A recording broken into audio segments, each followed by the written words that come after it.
CM Revanth కి కేటీఆర్ సంచలన సవాల్ విసిరారు. తమ్ముంటే ఒక్క లోక్సభ సీటు గెలుచుకుని చూపించాలని సీఎం రేవంత్ రెడ్డి విసిరిన సవాల్పై మంత్రి కేటీఆర్ స్పందించారు.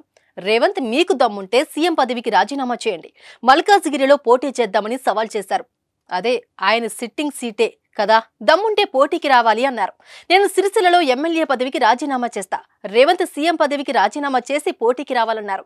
కేటీఆర్ చేసిన సవాల్ వైరల్ అయ్యింది. సుమన్ టీవీ కరీంనగర్ వారి ఆధ్వర్యంలో శివరాత్రి సందర్భంగా మహా శివోత్సవం ప్రెజెంటెడ్ బై ఆర్కే ఈవెంట్స్ మార్చి 8 సాయంత్రం 6 గంటల నుంచి కరీంనగర్ లోని ఎస్ఆర్ఆర్ కళాశాల గ్రౌండ్స్ లో.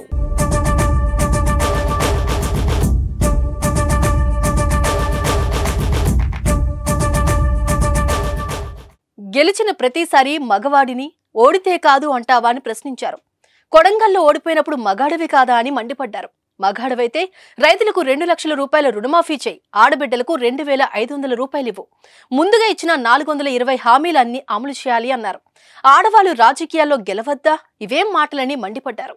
రేవంత్ కు ఆత్మన్యూన్యతా భావం ఉందన్నారు. కొడంగల్ జీహెచ్ఎంసీ ఎన్నికల సమయంలో సవాల్ విసిరి రేవంత్ పారిపోయాడని కేటీఆర్ గుర్తు చేశారు. రేవంత్ మాటకు విలువ ఏముందని కేటీఆర్ ప్రశ్నించారు. రాజకీయాల్లో గెలుపోవటంలో సహజమన్నారు. తనను పదే పదే మేనేజ్మెంట్ కోటా లీడర్ అని అనడంపై కేటీఆర్ ఘాటుగా స్పందించారు. తనది మేనేజ్మెంట్ కోటా అయితే రాహుల్ ప్రియాంకలది ఏం కోటా అని ప్రశ్నించారు.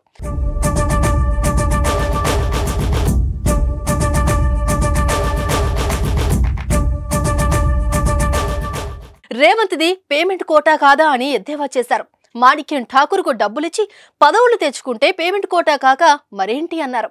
పేమెంట్ కోటాలో సీటు తెచ్చుకున్నారు కాబట్టే రేవంత్ ఢిల్లీకి పేమెంట్ చేయాల్సి వస్తుందన్నారు.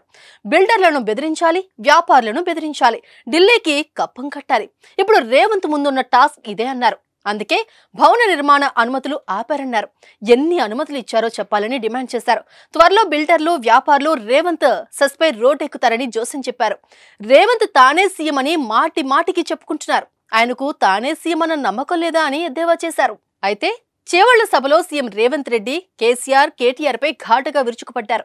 ఒక్క సీట్లో అయినా గెలవాలని సవాల్ విసిరారు. రేవంత్ చేసిన సవాల్తో పాటు రేవంత్ చేసిన విమర్శలు కూడా వైరల్ అయ్యాయి. దీంతో కేటీఆర్ అంతే ఘాటుగా స్పందించారు. ఇప్పుడు రేవంత్ రెడ్డి మల్కాజ్గిరిలో పోటీకి సిద్ధమవుతారా లేదా అనేది తేలాల్సిందే. దీనిపై రేవంత్ స్పందించకపోతే బీఆర్ఎస్ నేతలు ఎదురుదాడికి దిగే అవకాశం కూడా ఉంది. చూద్దాం ఈ సవాళ్ల పర్వం ఎంతవరకు వెళ్తుందో. మగాడివైతే రైతు భరోసా స్టార్ట్ చేయి, 70 లక్షల రైతుల ఖాతాల్లో డబ్బులే నేను కూడా అడగవచ్చు. మగాడివైతే మహాలక్ష్మి స్టార్ట్ చేయి, 1,67,00,000 మంది ఆడబిడ్డలు ఉన్నారు, నెలకు 2,500 ఇస్తానన్నావు, స్టార్ట్ చేయి నేను కూడా అడగవచ్చు. కానీ నేను ఇవన్నీ ఏమనట్లేదు. ఒక్క సీట్ అయినా గెలవము అనే మాట మాట్లాడావు కదా. నీకు నిజంగానే దమ్ముంటే రేవంత్ రెడ్డి గారు, నేను సవాల్ చేస్తా ఉన్నా, నేను నా సిరిసిల్ల ఎమ్మెల్యే పదవికి రాజీనామా చేసి వస్తా. నువ్వు నీ ముఖ్యమంత్రి పదవికి, కొడంగల్ ఎమ్మెల్యే పదవికి రాజీనామా చేసిరా.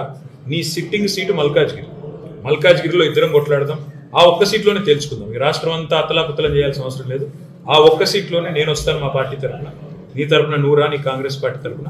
అక్కడ తప్పకుండా తేల్చుకుందాం. ఎందుకంటే ఒక్క సీటు గెలవను అని మాట్లాడుతున్నాం. మరి నీ మల్కాజ్గిరి పార్లమెంట్ సీట్లో అసలు ఎన్ని ఎమ్మెల్యేలు గెలిచింది కాంగ్రెస్ పార్టీ?